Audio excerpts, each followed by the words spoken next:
നമസ്തേ പ്രിയമുള്ള പ്രേക്ഷകരെ, നാം ഇവിടെ ചർച്ച ചെയ്യുന്ന വിഷയം രത്നശാസ്ത്രമാകുന്നു. രത്നശാസ്ത്രത്തിൽ നാം ഇന്ന് ചർച്ച ചെയ്യുന്ന രത്നത്തിൻ്റെ പേര് മോൾഡാവൈറ്റ് എന്നാകുന്നു. 15 മില്യൺ വർഷങ്ങൾക്ക് മുമ്പേ സൗത്തേൺ ജർമ്മനിയിൽ കണ്ടുപിടിക്കപ്പെട്ട ഒരു രത്നമാണ് മോൾഡാവൈറ്റ്. പച്ചയുടെ എല്ലാ ഷെയ്ഡിലും കാണപ്പെടുന്നു ഈ രത്നം.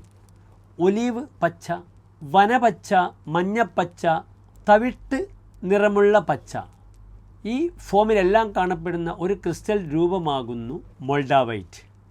കൂടുതൽ വനപച്ചയ്ക്കാണ് ഈ രത്നത്തിന് പ്രാമുഖ്യം കണ്ടുവരുന്നത്. വനപച്ച നിറത്തിലാണ് ഇതിന് സൗന്ദര്യം മുഴുവൻ കാണപ്പെടുന്നത്. ഒരു ഫോസിൽ രൂപത്തിലുള്ള ഒരു രത്നമാണിത്. ഇത് ശരീരത്തിന് ഏറ്റവും അധികം ഊർജം പ്രദാനം ചെയ്യുന്നത് ഹൃദയ ചക്രത്തിനാണ്. നാം അനാഹത ചക്രം എന്ന് പറയുന്നു.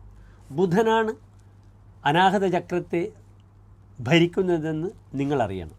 7 ചക്രങ്ങളിലും മൂലാധാര ചക്രം സൂര്യൻ, സ്വാധിഷ്ഠാനം ചന്ദ്രൻ, മണിപൂരകം ചൊവ്വ, സോളാർ പ്ലക്സസ് എന്ന് പറയും.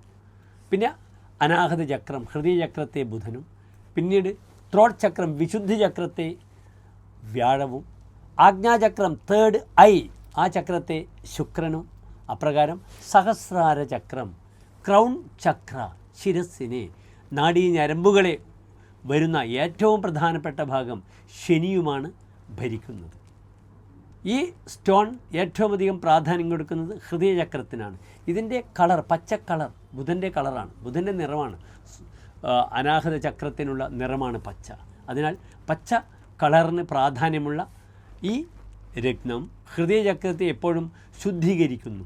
ആ ശുദ്ധീകരണത്തിലൂടെ വളരെ ശക്തമായ ഇമോഷൻസിനെ നിയന്ത്രിക്കുവാനും അല്ലെങ്കിൽ ദുർബലമായ ഹൃദയത്തെ സക്രിയമാക്കാനും ഈ രത്നം ഉപകരിക്കുന്നു. ഇത് രോഗശാന്തിക്ക് ആഭരണമായും ഉപയോഗിക്കുന്നുണ്ട്. ഇതിൻ്റെ ഹാർഡ്നെസ് വളരെ കുറവായതിനാൽ ഇത് പലപ്പോഴും ഉരഞ്ഞ് പരസ്പരം പൊട്ടിപ്പോകും. ഈ സ്റ്റോൺ വളരെ സെൻസിറ്റീവായൊരു രത്നമാകുന്നു ഇതെന്ന് നിങ്ങൾ മനസ്സിലാക്കുക. ഇത് പലപ്പോഴും കുളിക്കുമ്പോൾ സമുദ്രത്തിൽ ഉപ്പുവെള്ളത്തിൽ, അപ്രകാരം തന്നെ ഷവർ ബാത്ത് നടത്തുമ്പോൾ തന്നെ വെള്ളവുമായി ബന്ധപ്പെടുമ്പോൾ ഇതിൻ്റെ ഊർജ്ജം വളരെയധികം കുറഞ്ഞു പോകുന്നതായി കാണാം. ഈ സ്റ്റോണിനെ പറ്റി നിങ്ങൾ കൂടുതൽ പഠിക്കുക, മനസ്സിലാക്കുക. നന്ദി, നമസ്കാരം.